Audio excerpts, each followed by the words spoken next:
ایک صحت مند معاشرے کی تعمیر کے لیے لازم ہے کہ اس معاشرے میں معاشرے پر تنقید کرنے والے افراد بڑی تعداد میں موجود ہوں۔ ایک آزاد اور صاحب علم معاشرہ وہ معاشرہ ہوتا ہے کہ جس میں کریٹیکل تھنکرز یعنی تنقیدی سوچ رکھنے والے افراد بڑی تعداد میں موجود ہوتے ہیں۔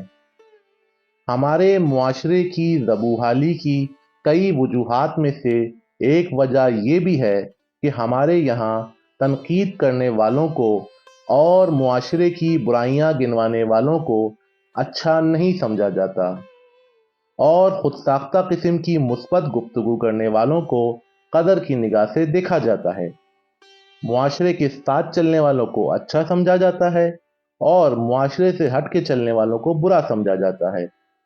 یہاں لوگوں کو سوچنے کی، سوال کرنے کی اور تنقید کرنے کی آزادی نہیں ہے۔ ہمارے یہاں بچپن سے ہی یہ سکھایا جاتا ہے کہ معاشرے کے ساتھ چلو، جیسا سب سوچتے ہیں ویسا سوچو۔ ہمارے یہاں بچپن سے ہی کریٹیکل تھنکنگ سکھائی نہیں جاتی۔ یہاں معاشرے کی اجتماعی سوچ کی اندھی تقلید کرنے والوں کو قابل ترین انسان مانا جاتا ہے، اور جو شخص معاشرے کی اجتماعی سوچ سے ہٹ کر سوچے اسے گستاخ، غدار یا بے ادب قرار دے دیا جاتا ہے۔ جبکہ ضروری تو یہ ہے کہ معاشرے میں موجود تمام روایات اور نظریات کو تجسس کی نگاہ سے دیکھا جائے اور ان میں موجود برائیوں اور خامیوں پر کھل کر تنقید کی جائے۔ مغربی معاشرے کی ترقی کی بڑی وجہ وہاں کے معاشرے میں کریٹیکل تھنکنگ کا موجود ہونا ہے۔ اب اگر ہمیں کریٹیکل تھنکر بننا ہے تو پہلے ہمیں یہ جاننا ہوگا کہ کریٹیکل تھنکنگ کسے کہتے ہیں۔ دلائل اور ثبوتوں کی حامل، تضادات سے پاک، منطقی اور آزاد سوچ کو کریٹیکل تھنکنگ کہا جاتا ہے۔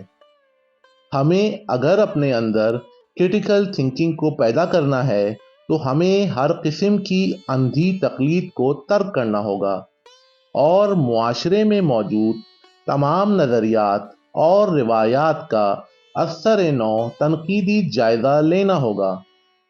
ہمیں تمام نظریات اور روایات کو منطقی دلائل اور ثبوتوں کے ترازو پر تولنا ہوگا۔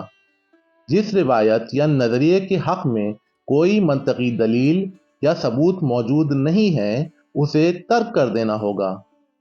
ہمارے نظریات اور روایات کو جذبات پر مشتمل نہیں ہونا چاہیے۔ ہمارے نظریات اور روایات کو منطقی دلائل اور ثبوتوں پر مشتمل ہونا چاہیے۔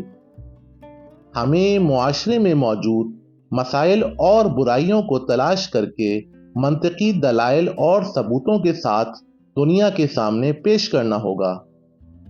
ہم حقیقی علم کے حصول کے لیے کسی بااختیار یا صاحب مسند شخص پر انحصار نہیں کر سکتے، یعنی کسی ٹیچر، کسی مولوی، کسی سیاسی لیڈر، کسی حکومتی عہدیدار یا اپنے ہی والدین کو حقیقی علم کے حصول کا واحد ذریعہ سمجھنا سب سے بڑی غلطی ہے۔ ہم کو منطقی دلائل اور ثبوتوں کی روشنی میں ہر بااختیار شخص کی غلط بات کو چیلنج کرنا ہوگا، کیونکہ یہ لازم نہیں ہے کہ ہر بااختیار شخص صاحب علم بھی ہو۔ ہمیں آزاد فکر کا حامل انسان بننا ہوگا۔ ہمیں ہمارے دماغ کو ہر قسم کی نئی سوچ اور نئے تجربات کے لیے تیار رکھنا ہوگا۔ ہمارے دماغ کو نئے نظریات کے بارے میں سوچنے کے لیے ہمیشہ آمادہ رہنا چاہیے۔ ہم میں سے ہر شخص کریٹیکل تھنکر بن سکتا ہے، کیونکہ کریٹیکل تھنکر بننے کے لیے کسی بڑی ڈگری کا حصول ضروری نہیں ہے۔ کریٹیکل تھنکر بننے کے لیے سوچنے والے آزاد ذہن کی ضرورت ہے۔ پاکستانی معاشرے نے اگر ترقی اور کامرانی کے راستے پر چلنا ہے تو زیادہ سے زیادہ کریٹیکل تھنکرز پیدا کرنے ہوں گے اور ان کی حوصلہ افزائی کرنی ہوگی۔